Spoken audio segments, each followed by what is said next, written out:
వాళ్ళ దిమ్మ వాళ్ళు కూడా 151 22 సీట్లకు తగ్గకోకుండా మళ్ళీ కూడా వస్తామని చెప్పేసి వారు గాల్లో కలకలమనండి. గాల్లో నిన్న ఐతాకెళ్ళి చెప్పడం జరిగింది కదా సార్. ఐతాకు విశేషమైన కృషి చేయడం జరిగింది. గతం కంటే మనం ఇంకా బంపర్ మీద అట్టితే గెలుతున్నామని.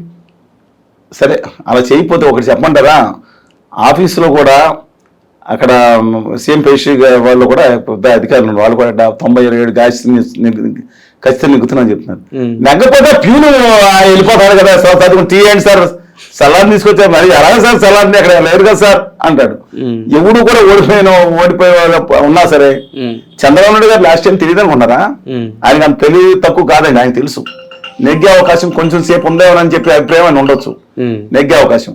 కానీ ఆయన ఆ కాన్ఫిడెన్స్ ఇవ్వకపోతే మనుషులు ఏమైపోతారని ఆ కాన్ఫిడెన్స్ ఇచ్చాడు. 150 రోజులు కూడా సర్వెంట్ చక్కగా పనిచేయాలంటారా? నిజమండి, ఎక్కడో ఒకళ్ళిద్దరు తప్ప, తీసేసిన తహసీల్దార్లు గవర్నమెంట్ కదా, తీసేసిన తహసీల్దార్ తరహాలో ఉంటారు వాళ్ళు ఎక్కువ మంది.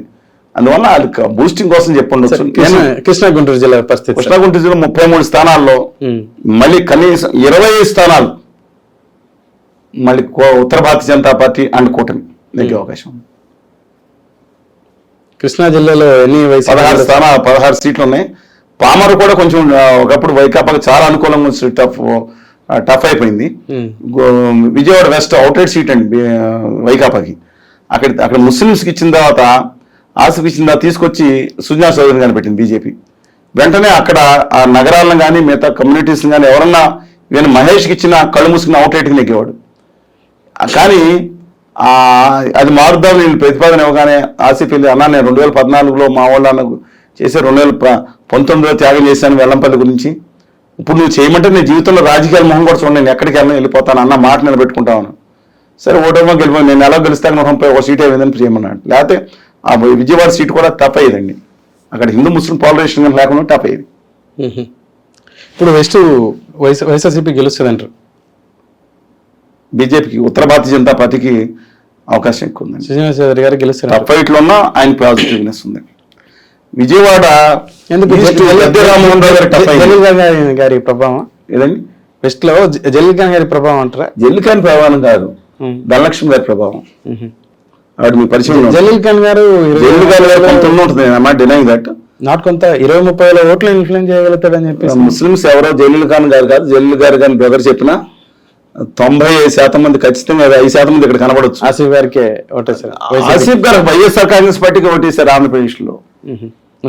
హైయెస్ట్ నెంబర్ ఆఫ్ అండి, సమస్య లేదు. ముస్లిమ్స్ అంతా బయట అక్కడ లీడర్లు కనపడారు, కింద కారణం ఉంటుందండి. సో అసదుద్దీన్ మాటను విన్నారు.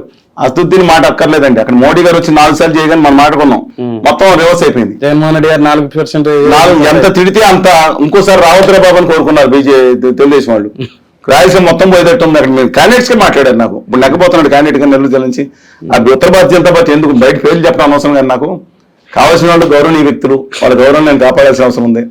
ఎందుకంటే ఇంకోసారి మోడీ వచ్చి మా దగ్గర తగ్గిట్టాను జగన్ ఇంకా అయిపోతారు ముస్లింస్. ఎందుకు సార్ మాకు ఇక్కడ ఆ మోడీ గారు బండ మన ఎత్తి మీద బండ పడ్డారు. అంతకుముందు చంద్రబాబు నాయుడు తిట్టారు కదా, వీడు ఒక ఏటీఎం లేదా వీడు నాకు మీద సీనియర్, భ్రష్టాచారంలో అవినీతిలో సీనియర్, గుడ్లో సీనియర్ అని మళ్ళీ వచ్చి జగన్మోహన్ రెడ్డి గారు తిడుతున్నారు. అందువల్ల ఆ రోజు తిట్టారు కాబట్టి ముస్లిం ఓటు దాదాపు 35-40% పడింది తెలుగుదేశానికి ఆ రోజు, లేకపోతే తక్కువ వచ్చేయండి చెప్తున్నాను. అందువల్ల విజయవాడ టఫ్ అయింది. దేవినేని అవినాష్ గారు టఫ్ కాంపిటీషన్ ఇచ్చాడు ఈస్ట్కి, ఈయనకి రామ్మోహన్ గారు. ఎందుకంటే గత 4 సంవత్సరాల నుంచి ఒక్కొక్క ఇంటి 3-4 సార్లు తిరిగారంట, అంటే 70% వెళ్ళినాయి. గద్దె రామ్మోహన్ గారు కూడా మంచివాడు, చాలా సహృదయుడు. మన హెల్త్ క్యాంపు దానికి కూడా వచ్చిన ఆయన ఇబ్బంది లేదు, సమైక్యాంధ్ర ఉద్యమంలో కూడా ఉన్నారు. అవినాష్ గారు కూడా ఉన్నారు ఆ రోజు.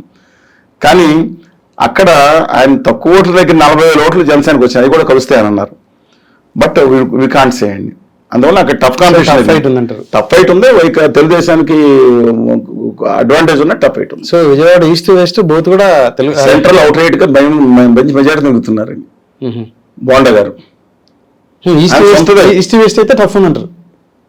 వెస్ట్ టఫ్ గా ఉన్న బీజేపీకి అనుకూలంగా ఉంది, ఈస్ట్ టఫ్ గా ఉన్న వైకాపా తెలుగుదేశానికి అనుకూలంగా ఉంది, సెంట్రల్ అవుట్ రైట్ గా తెలుగుదేశం. కృష్ణా జిల్లాలో మరి ఏ సీటు వైసీపీకి వెళ్ళవచ్చు అంటారు సార్? ఒకటి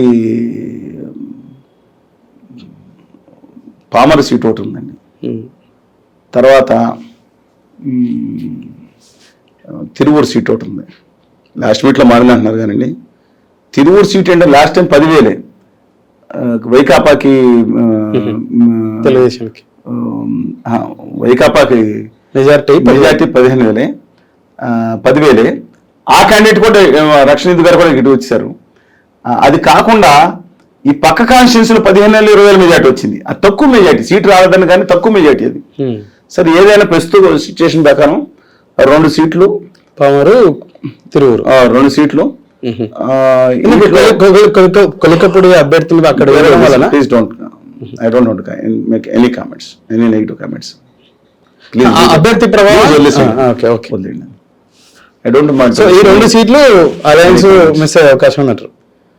2 సీట్లు మీకు చెప్పాను కదా, పామరు ఇది 2 ఇస్తుంది తప్ప కాంపిటీషన్. ఎప్పుడు పెడల్ ఫైటింగ్ ఇచ్చినా ఈ డోంట్ వాట్ ఏం జరుగుతుందో.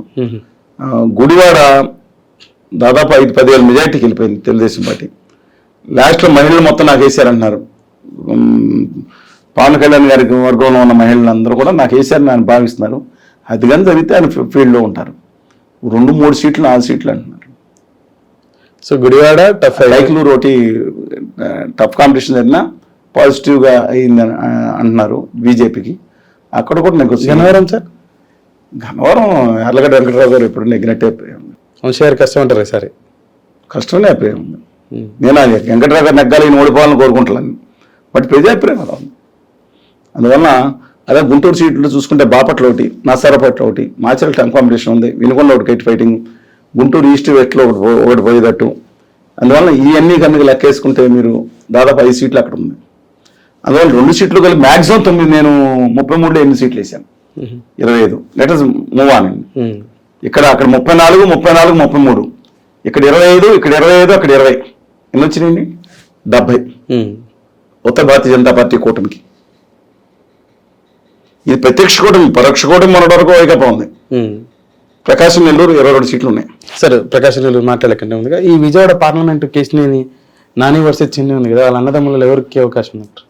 బేసిక్గా నాన్నగారు పెద్ద ఎత్తున సర్వీస్ చేశారు కాబట్టి వారి పార్టీని చూడకోకుండా వారి వైపు ఓటు వెళ్తుంది. అంత విజ్ఞతం ప్రజల్లో ఉంటుందండి.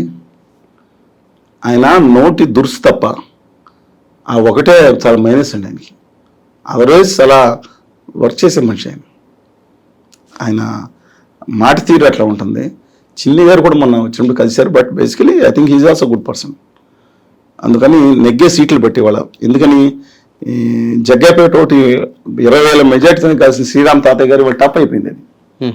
అది కూడా టఫ్లో ఉంది. నేను అందుకని మొత్తం 8 సీట్లు, 3 సీట్లు వచ్చినా ఆశ్చర్యపడద్దు మీరు. లోయెస్ట్ 20లో 30 సీట్లు గెలుచుకుని ఆశ్చర్యపడద్దు కూటమి.